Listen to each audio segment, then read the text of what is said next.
the way they are. Just the way they are. You'll be amazed at how wonderful other people really are. You'll be amazed. You'll be amazed. If you chose to see the good in them, if you chose to see the best part of their lives. You say, what about the wrong parts? Ignore that, because you're not God. As long as you're into other people's businesses, you'll never be happy. There are those who make it their business to go into other people's business.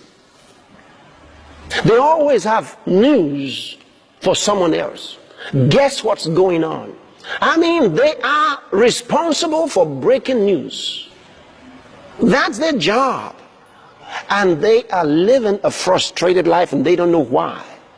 Get off other people's case and you will be happy. You'll be amazed. You'll be amazed at how glorious your life will suddenly turn out just because you start going into other people's business.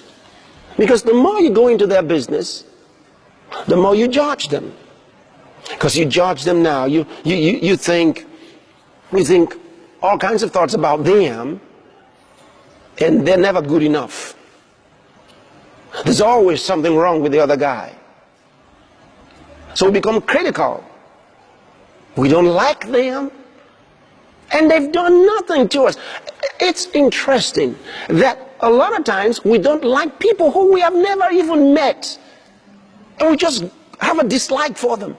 You've never met them, and you don't like them.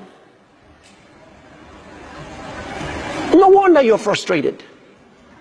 No wonder you're unhappy. No wonder you're not successful.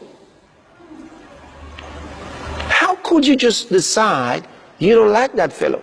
He doesn't even know you. And yet you've got a burden of judging him and saying things, all manner of things about him and against. You love to hear something negative about them. When you hear something negative about them, you say, yes, I know, that's true. You were not even there. The fellow who told you wasn't there. Nobody was there, and you heard it. And you loved it. You loved the story because it was good enough for you. So you can pass it on. You know what the Bible says? It says a gossip spreads a message, a story. Spreads it. It says, but a righteous man puts a stop to it. A dependable, trustworthy man stops the gossip. If you pass a gossip on, you're not trustworthy yourself. You're not trustworthy. See, that's what the Bible says.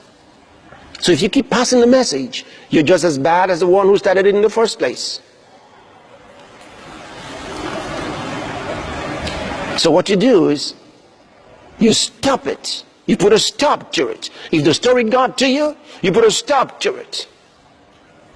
You're not going to be a garbage can. See, you're not going to let anybody put something into you, introduce terrible stories into your life. Remember this. Remember this. You know, we can slander anybody. And when you slander others, God holds you responsible.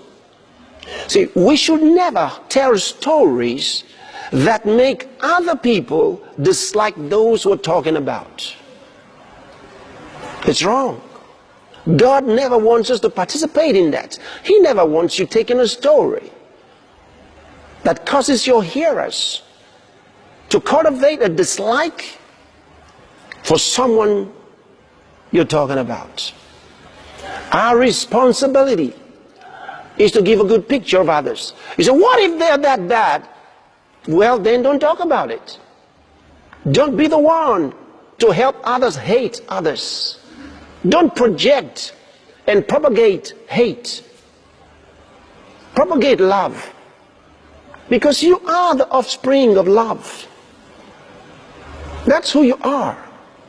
That's your message. That's what Jesus came to do. Jesus came to love us. He came to love us. Remember, one day Jesus was sitting somewhere, and the Jewish leaders and men